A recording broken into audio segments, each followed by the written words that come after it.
चीनलाई छलेर गोप्य रूपमा भारतबाट 20 लाख राउन्ड गोली खरिद गर्दै नेपाली सेना चीनले चाल्न सक्छ यस्तो कदम। रुसले प्रहार गरेको मिसाइलका कारण युक्रेनका 40 लाख मानिस अन्धकारमा बस्न बाध्य, ठूला संरचनाहरू भए ध्वस्त। ब्ल्याक सी फ्लिटमा युक्रेनको आक्रमणपछि रुस बन्यो आक्रोशित, राजधानी किभमा हान्यो फेरि सयौं मिसाइल। पहिलो पटक नेपाल टेलिकमले 5G सेवा काठमाडौँमा गर्यो विस्तार, देशका प्रमुख शहरमा पनि छिट्टै 5G उपकरण जडान गर्ने तयारी। राष्ट्रपति भण्डारी शुक्रबार मुस्ताङ जाँदै, उनी मुस्ताङ जानुको कारण के हो त, यसबारेमा सबै जानकारी। भारतको चेपुवामा परेको सुस्तामा डुङ्गा पल्टियो, यति धेरै सुस्तावासी नेपालीको मृत्यु। नेपाल श्रीलङ्का जस्तो टाट पल्टिने अवस्थामा नभएको विश्व ब्याङ्कको दाबी, नेपालको अवस्था दक्षिण एसियाका देशहरूको भन्दा राम्रो स्थानमा रहेको जानकारी। र ताइवान एकीकरणका लागि राष्ट्रपति सीले चाले यस्तो कदम, विश्वभर फेरि नयाँ तरङ्ग सुरु लगायत अन्य खबर पनि हामीसँग रहेका छन्। नमस्कार, ग्रेटर नेपाल टिभीले तयार पारेको न्युज अपडेटबाट यहाँलाई हार्दिक स्वागत छ। अब न्युज अपडेट विस्तारमा। नेपाली सेनाले यसअघि चीनबाट खरिद गर्दै आएको गोली गट्ठा यसपटक भने भारतबाट ल्याउने तयारी गरेको छ। विगत केही वर्षदेखि नेपाली सेनाले चीनबाट यस्ता गोली आवश्यक मात्रामा खरिद गर्दै आएको थियो। यो पटक भने सेनाले चीनको एकाधिकारलाई तोड्दै गोप्य रूपमा भारतीय कम्पनीबाट 20 लाख राउन्ड गोली खरिद गर्न लागेको छ। नेपाली सेनाले प्रयोग गर्ने राइफलमा लाग्ने गोली भारतीय कम्पनीबाट खरिद गर्न लागेको हो।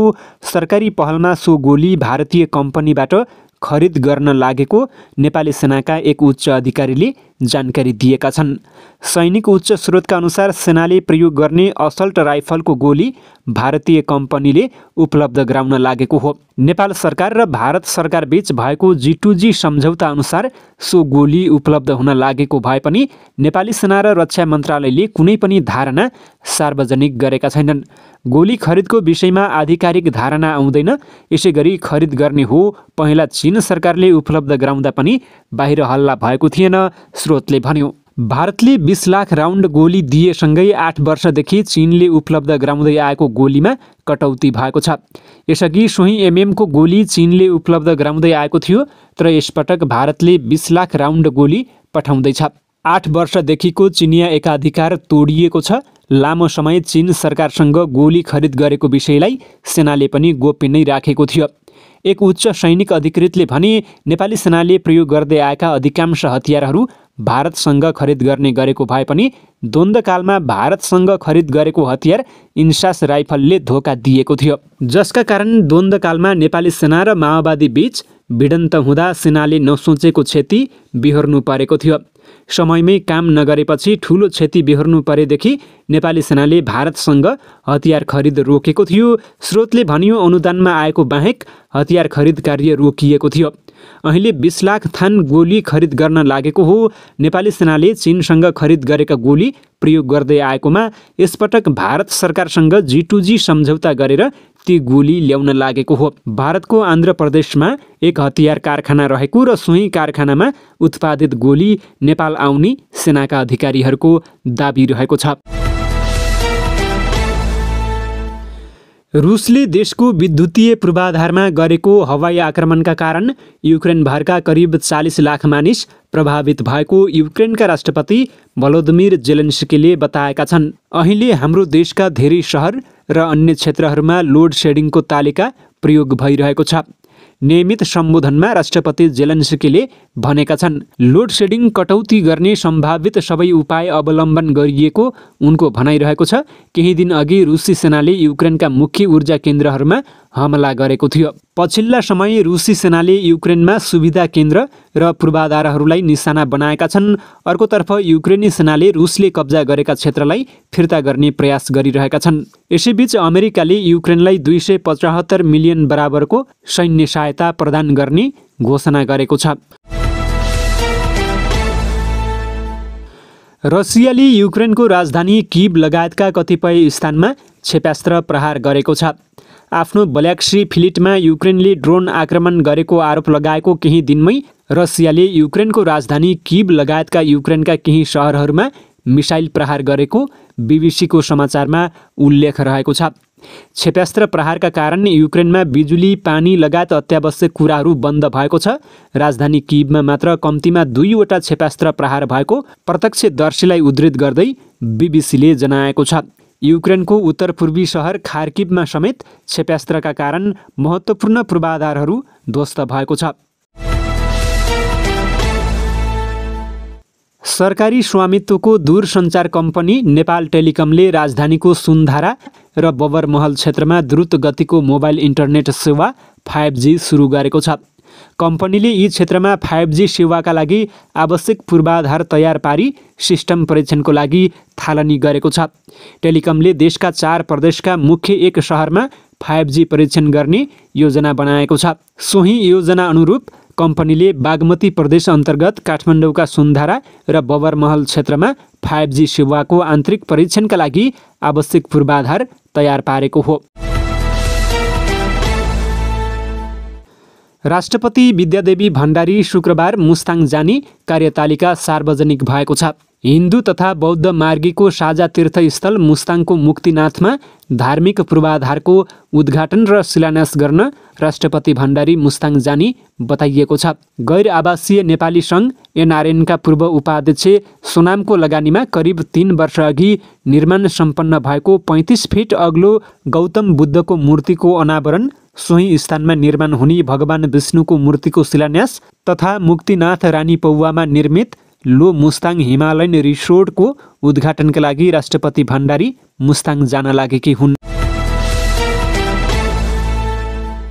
पश्चिम नवलपरासीको सुस्तामा सोमबार अपराह्न डुङ्गा पल्टिँदा 3 जनाको मृत्यु भएको छ। 2 जना गम्भीर घाइते भएका छन्। घाइतेहरूको बर्दघाट स्थित चौपत्ता अस्पतालमा उपचार भइरहेको छ। मृत्यु हुनेमा सुस्ता गाउँपालिकाको वडा नम्बर 4 मा पर्ने नरसही गोकुल नगरका युवाहरू रहेका छन्। उनीहरूको पहिचान खुल्न भने बाँकी रहेको प्रहरीले जनाएको छ। सुस्ता 3 र 4 को बीचमा पर्ने थुम्कोमा सोमबार दिउँसो पिकनिक खान गएका युवाहरू डुङ्गा चढेर फर्कदै गर्दा दुर्घटनामा परेका हुन्। 3 जनाको घटनास्थलमै मृत्यु भएको प्रहरीले जनाएको छ। विश्व ब्याङ्कले नेपाल श्रीलङ्का जस्तो टाट नपल्टिने विश्लेषण गरेको छ। बैंकको हालै सार्वजनिक नेपाल डेभलपमेन्ट अपडेट 2022 प्रतिवेदनमा 5 वटा आधारहरू देखाएर नेपाल श्रीलङ्का जस्तो नहुने उल्लेख गरिएको छ। श्रीलङ्काको अर्थव्यवस्था सङ्कटपूर्ण अवस्थामा रहेको छ। गएको असारमा श्रीलङ्काका तत्कालीन प्रधानमन्त्री रनिल विक्रमासिङ्घेले मुलुकको अर्थतन्त्र पूर्ण रूपमा टाट पल्टिएको घोषणा गरेका थिए। उनले सङ्कटपूर्ण अर्थतन्त्र सुधारका लागि अन्तर्राष्ट्रिय मुद्रा कोष लगायत राष्ट्रसङ्घलाई सहयोगको लागि आह्वान समेत गरेका थिए। यसअघि वैशाखमा सार्वजनिक अर्धवार्षिक प्रतिवेदनमा पनि विश्व ब्याङ्कले नेपालको अर्थतन्त्र सङ्कटमा नरहेको र सङ्कट आउनेवाला अवस्था समेत नभएको उल्लेख गरेको थियो। विश्व ब्याङ्कले नेपालमा विदेशी विनिमय सञ्चित पर्याप्त रहेको, सार्वजनिक ऋण तिर्न सकिने किसिमको भएको, आन्तरिक ऋण जीडीपीको अनुपातमा थोरै भएको, खनिज ऊर्जामाथिको निर्भरता तुलनात्मक रूपमा न्यून रहेको र अन्तर्राष्ट्रिय मुद्रा कोषको कार्यक्रमहरू सञ्चालनमा रहेको भन्दै नेपाल श्रीलङ्का जस्तो टाट नपल्टिने विश्लेषण गरेको हो। चिनिया राष्ट्रपति सी जिनपिङले ताइवानलाई जसरी पनि कब्जा गर्ने योजना अघि सारेका छन्। चिनिया कम्युनिस्ट पार्टीको 20औं राष्ट्रिय सम्मेलनलाई सम्बोधन गर्दै राष्ट्रपति सीले उक्त योजना अघि सारेका हुन्। पार्टी सम्मेलनमा आफ्नो प्रतिवेदन पेश गर्दै उनले ताइवानमा पृथकतावादी गतिविधि नियन्त्रण गरी छाड्ने बताएका हुन्। सीले सो वाचा गर्दा हलमा सबैभन्दा धेरै तालीको गडगडाहट सुनिएको थियो। हामी अधिकतम विनम्रताका साथ शान्तिपूर्ण पुनर्एकीकरणको प्रयास गरिरहनेछौँ, तर बल प्रयोगलाई त्याग गर्ने वाचा गर्दैनौँ र आवश्यक सबै उपाय लगाउने विकल्प हामी खुल्ला राख्छौँ। यो सम्पूर्ण रूपले बाहिरी शक्तिको हस्तक्षेप र ताइवानको स्वतन्त्रता खोज्ने केही पृथकतावादी शक्तितर्फ लक्षित रहेको छ। यो हाम्रा ताइवानका देशभक्तहरूप्रति लक्षित छैन। सीले भने हाम्रो देशको पूर्ण पुनर्एकीकरण हुनुपर्छ र निसन्देह गरिनेछ।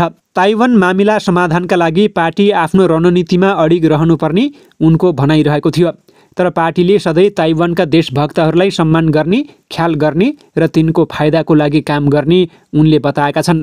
ताइवान मुद्दाको समाधान चिनिया जनताको मात्र चासोको विषय हो। यसको निर्णय चिनिया जनताले नै गर्नेछन्, सीले थपे। हङकङ र मकाओका लागि एक मुलुक दुई व्यवस्था नै उत्तम व्यवस्था भएको उनको भनाइरहेको थियो। ती क्षेत्रहरूले उच्च स्वशासन प्राप्त गर्ने र त्यहाँ देशभक्तहरूले प्रशासन चलाउने उनले बताएका छन्। यसअघि ताइवानमा अमेरिकी सभामुख न्यान्सी पेलोसीको भ्रमणपछि चीन ताइवान र अमेरिकाप्रति आक्रोशित बनेको थियो। यसअघि जुन विश्लेषणहरू गरिएका थिए, चिनिया राष्ट्रपतिले अन्ततः त्यसलाई सार्वजनिक रूपमा नै पुष्टि गरिदिएका छन्। यसअघि सीपीसीको 20औं राष्ट्रिय सम्मेलनपछि सी थप शक्तिशाली बन्ने र उनले ताइवानलाई कब्जा गर्ने नीति अँगाल्ने विश्लेषणहरू गरिएका थिए। ताइवानको मेनल्यान्ड अफेयर्स काउन्सिलद्वारा कमिसन गरिएको श्वेतपत्रले सीपीसीले ताइवान मुद्दाको समाधानका लागि पार्टीको समग्र रणनीतिमा केन्द्रित हुने नीतिहरू घोषणा गर्ने बताएको थियो। पहिला यसले स्वतन्त्रता विरुद्ध एक चीन अडानलाई समर्थन गर्ने र विदेशी हस्तक्षेपको विरोध गर्ने, त्यसपछि कूटनीतिक दबाव र सैन्य अभ्यास बढाएर चीनले एकैसाथ तथाकथित ताइवान स्वतन्त्रता बलहरूलाई दमन गर्दै ताइवान कब्जा गर्ने एमएसीले जनाएको थियो। चिनिया राष्ट्रपतिले पनि अन्ततः ताइवान कब्जा गर्ने योजना सार्वजनिक गरेका हुन्।